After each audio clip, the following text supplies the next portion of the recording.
Pernyataan hukum Tim Advokasi Anti Kriminalisasi Akademisi dan Aktivis tentang uji laboratorium forensik ijazah Jokowi oleh Barreskrim Mabes Polri. Kasus ijazah palsu Jokowi sudah hampir 3 tahun bergulir, khususnya sejak diterbitkannya buku Jokowi Undercover 2 bertema lelaki berijazah palsu yang ditulis Bambang Trimulyono. Namun, aparat penegak hukum tidak segera melakukan tindakan terhadap kasus ini, padahal delik pemalsuan dokumen ijazah adalah delik umum yang tidak membutuhkan aduan dari masyarakat. Laporan yang diajukan TPUA, Tim Pembela Ulama dan Aktivis, tentang dugaan ijazah palsu Jokowi di Barreskrim Polri sudah dilakukan sejak Desember 2024 yang lalu. Namun, sudah nyaris 6 bulan laporan ini tidak ditindaklanjuti dan hanya diarsip sebagai aduan masyarakat atau DUMAS. Begitu klien kami, Dr. Roy Suryo, Dr. Rismon Hasiolan Sianipar, Rizal Fadila Esa, Dr. Tifawuzia Tiasuma, Kurnia Tri Royani, dan Profesor Egy Sujana SHMSI dilaporkan oleh Saudara Joko Widodo ke Polda Metro Jaya tanggal 30 April 2025. Barreskrim tiba-tiba bergerak cepat memproses aduan masyarakat tentang ijazah palsu Jokowi dan menyebut sudah 90% melakukan penyelidikan hingga akan dituntaskan melalui tes laboratorium forensik terhadap ijazah Jokowi.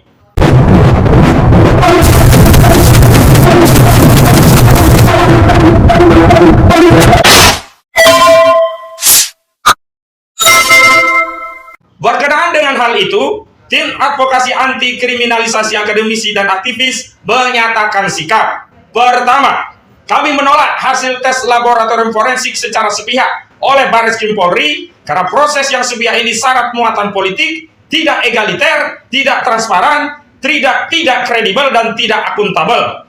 Karena proses sepihak ini tidak dapat dipahami sebagai proses penegakan hukum, melainkan memiliki tendensi politik untuk menyelamatkan Jokowi melalui sebuah proses yang ujungnya patut diduga ijazah Jokowi akan dinyatakan asli.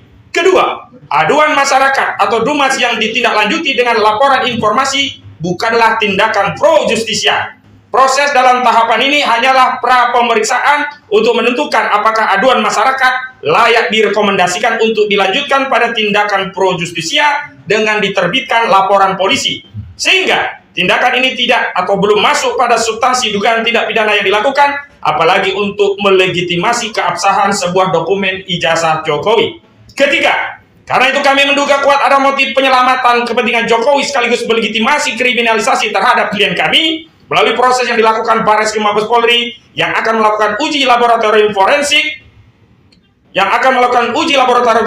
Ujungnya diduga kuat hasil tes ijazah Jokowi akan dinyatakan identik atau asli. Laporan TPUA di Barreskrim Polri dihentikan karena tidak cukup bukti, dan proses kriminalisasi terhadap klien kami akan masif dilanjutkan dengan dalih telah ada hasil tes laboratorium forensik terhadap ijazah Jokowi. Keempat, kami hanya akan mempercayai dan menerima hasil uji laboratorium forensik terhadap ijazah Jokowi sepanjang proses tersebut melibatkan berbagai stakeholders, terlapor di Polda, akademisi, lembaga kredibel, ahli dari internasional, hingga perwakilan DPR. Intinya, kami menuntut audit forensik terhadap ijazah Jokowi melalui lembaga ad hoc yang bersifat inklusif, independen, dan kredibel.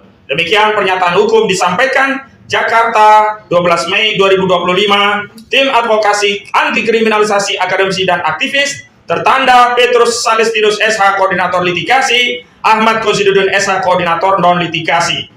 Dan kami nanti akan edarkan dengan lampiran sejumlah tim advokat yang ada dalam tim ini. Diantaranya ada Dr. Amir Samsudin SHMH, mantan Menteri Hukum dan HAM. Kemudian ada Dr. Abraham Samad SHMH, mantan Ketua KPK. Maijen TNI Purnawirawan Samsu Jalal SHMH, beliau mantan Danpom ABRI. Kemudian ada Dr. Ahmad Yani SHMH. Kemudian ada juga Dr. Herman Kadir SHMH, Muhammad Samsir Jalil SHMH, Ismar Samsudin, dan yang lain sebagainya. Baik, selanjutnya kami mohonkan kepada Bang Petrus Salestinus selaku koordinator litigasi untuk menyampaikan seruan untuk membersamai rencana pemanggilan klien kami di Polda Metro Jaya. Kami harapkan seluruh rakyat bisa hadir membersamai klien kami, baik untuk panggilan hari Rabu dan hari Kamis. Hari Rabu terhadap Rizal Fadila, hari Kamis terhadap Dr. Roy Suryo dan Dr. Tifa, juga pemanggilan pada hari-hari yang lainnya. Kepada Bang Petrus Salestinus kami persilakan.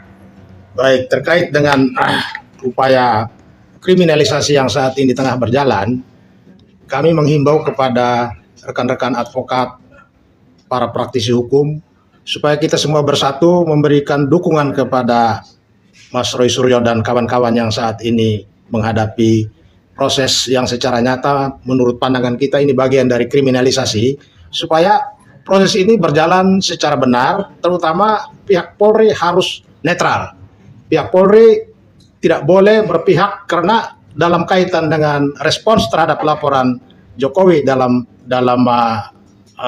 perkara dugaan pencemaran nama baik, nampak sekali polisi sudah melangkai hal-hal penting yang harusnya didahulukan. Ini menunjukkan bahwa sinyal kriminalisasi itu mulai terjadi, ya.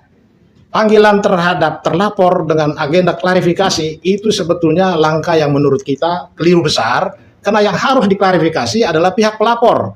Karena kita tahu di dalam KUHP itu ada beberapa pasal mengenai persangkaan palsu, laporan palsu, sehingga orang kemudian menjadi korban dari laporan palsu, dan itu sudah banyak terjadi.